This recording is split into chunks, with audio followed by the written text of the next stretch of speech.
We think we'll make this little announcement to you because important, the so-called whistleblower, the one that didn't have any first class or first rate or second tier information from what I understand. You'll have to figure that out for yourself.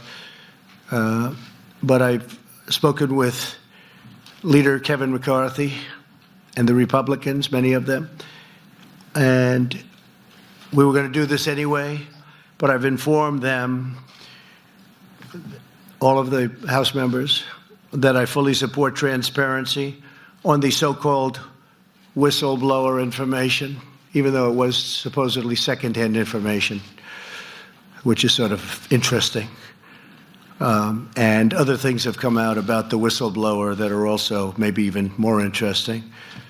But also insist on transparency from Joe Biden and his son Hunter on the millions of dollars that have been quickly and easily taken out of Ukraine and China.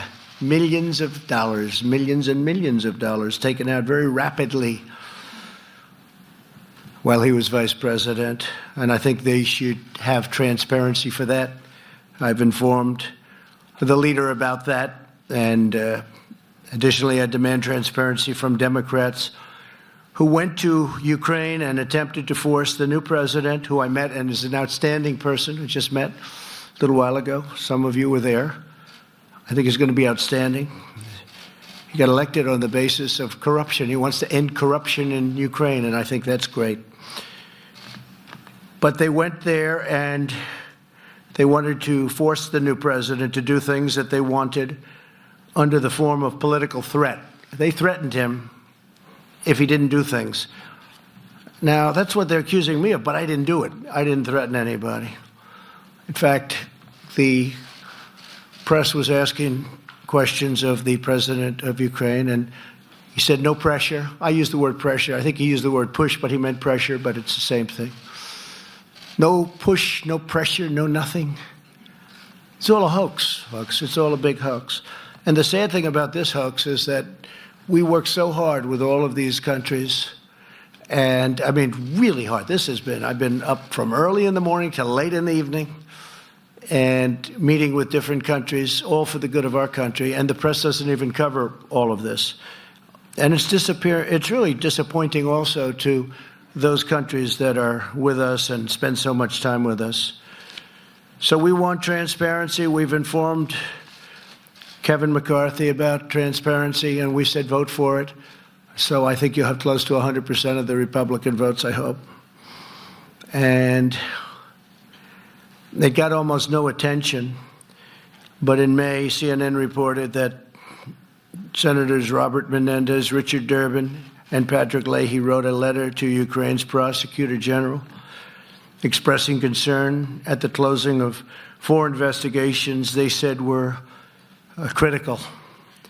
In the letter, they implied that their support for U.S. assistance to Ukraine was at stake, and that if they didn't do the right thing, they wouldn't get any assistance. Gee, doesn't that sound familiar? Doesn't that sound familiar? And Chris Murphy, who I've been dealing with on guns, so nice. He's always, oh, no, we want to work it out. We want to work it out. But they're too busy wasting their time on the witch hunt. So Senator Chris Murphy literally threatened the president of Ukraine that if he doesn't do things right, they won't have Democrat support in Congress. So you're going to look all of this up. One other thing, I'm just going off certain notes and elements of what we've been doing over the last 3 days, but this just came up a few minutes ago.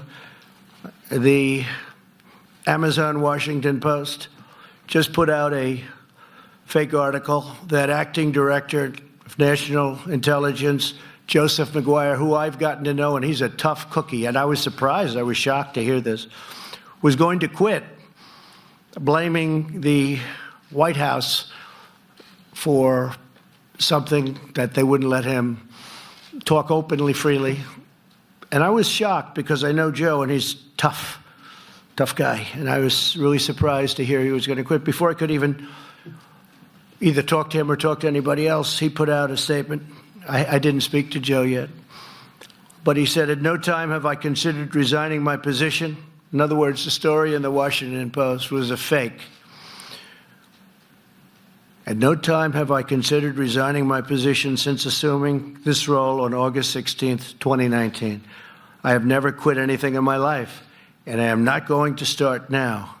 I'm committed to leading the intelligence community to address the diverse and complex threats facing our nation. That's from the acting director of national intelligence, a very good man, Joseph Maguire.